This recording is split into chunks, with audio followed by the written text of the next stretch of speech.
Los Angeles is fully released in Upland, but there are still tons of properties left to mint. There are properties in exclusive and limited collections still available to mint. Bel Air by itself, after the boosts from collections, hits 28.171% APY at the moment, which is just incredible. Hey there, John Henry here, ssftg. If this is your first time here, welcome, my friend. I hope to earn your like and subscription today. With Upland developing new things every week, it's hard to not get caught up in all of these concepts and ideas, and developing businesses around Upland is a very real opportunity. Working from home by flipping NFT properties in a virtual metaverse. Try putting that on your next resume. Of course, you won't need another resume with the explosive growth that these things are seeing. Collections are, and always will be, one of the best stores of value in Upland. Unless something changes fundamentally about what they offer, that will likely always be the case. With that in mind, knowing that there are still properties out there available to mint that are in collections should have your mouth watering. Not only are these properties earning multipliers for your personal collection pieces on, 2 to 4 of them, but you also have a very high demand for them as everybody else wants to complete their collections too. And I'm not just talking about these Jumbotron, Bel Air type collections. Even things like Studio City still has properties to mint in it. And this is the case for a lot of places in LA. Because it was such a huge release, there are still plenty of properties. Like here, as an example, look at all of these properties for Studio City. And again, these are part of that collection. So they're all over the place. So of course then, in comes the floor sweeper business model for Upland. The floor sweeper is simple and designed to be an attrition-style model, to invoke my Magic the Gathering and Hearthstone addiction. We sweep the floor price on the collection zones day in and day out. Whenever we have extra UPIX laying around that is enough to purchase another property, that's what we're looking to do. That means that we're scouring the market looking for deals at or below mint, targeting collection areas specifically. If there are still properties within a collection to be minted, we're out there minting them. If there are some listing properties in the secondary market that are under mint, we're buying them. End of story. Accumulate until our eyes pop, and then we get a fanny pack to fit a few more in there. Taking a look at the statistics for Studio City, you can see that at the time of recording this, 69.87% of it is only minted. There's still another 30% to go. Noting that the base mint cost in Studio City is $19,224, it's not that bad. And when we compare that to the secondary market, if we're looking at things like for sale for UPIX, we'll do sale price and do another search, we can see that the floor is at $17,850. So the floor is already very near what minting costs are.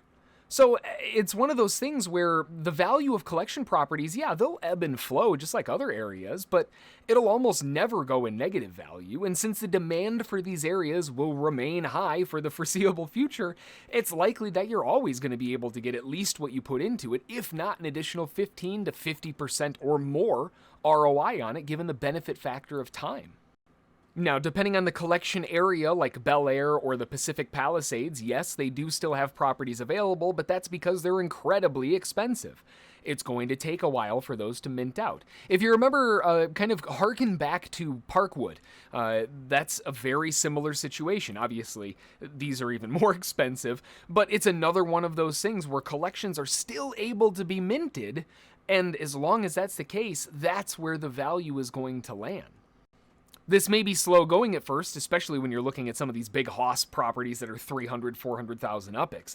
But this is a medium to long-term game plan. This is an attrition-style plan, right?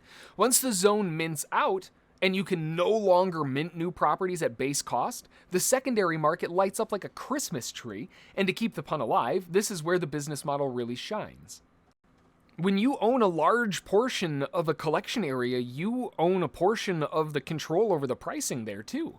The more you own, the more control you have. And that sounds kind of incredibly ominous, but this control comes at a cost. Demand isn't infinite all at once. You can't just dump all of your properties at once, or it's going to saturate the market and the prices are going to drop.